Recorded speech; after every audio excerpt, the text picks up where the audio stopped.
Stewie fell in love with sunbathing for the first time. Fortunately, Brian has a trick to relieve heat.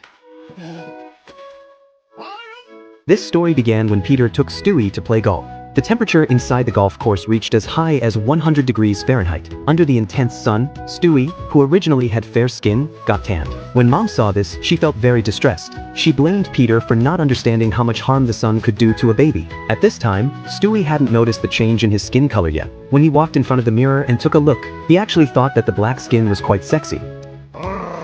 Since then, Stewie has been obsessed with sunbathing. He sunbathes for 2 hours every day, hoping to make his skin closer to a bronze color, all for the sake of being able to shoot a tanning advertisement in the future.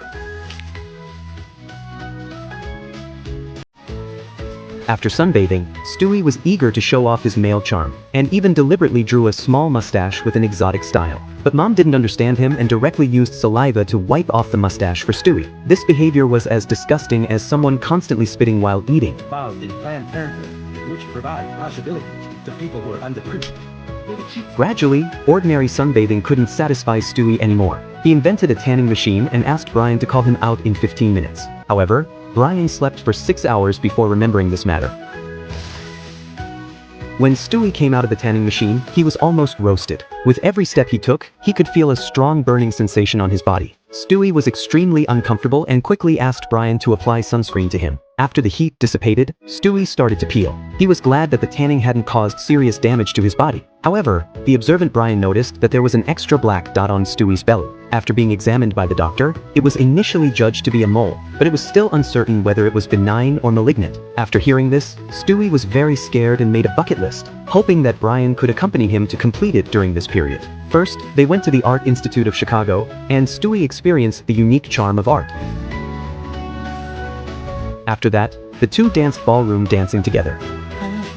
What? When all the wishes on the list were completed, Stewie thought his end was near and was even ready to write his last words. At this time, the doctor called and informed Stewie that it was just an ordinary mole. As a talking dog, even though he was sometimes bullied by his owner, Brian never resisted. However, on one occasion, he actually bit his owner, Peter. Peter could hardly believe it. The dog he had raised for so many years had actually bitten him.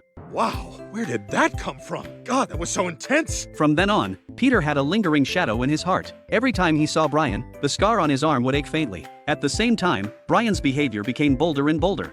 Get out of that chair. Leave the eggs. But this is my breakfast. Seeming to become the master of the house. In order to help Peter re-establish his authority, the family sent Brian to a dog training center. The instructors there were very strict. They prohibited the dogs from participating in any recreational activities, and didn't allow them to act playful. Ruh-roh. Oh, it seems we got us a comedy dog.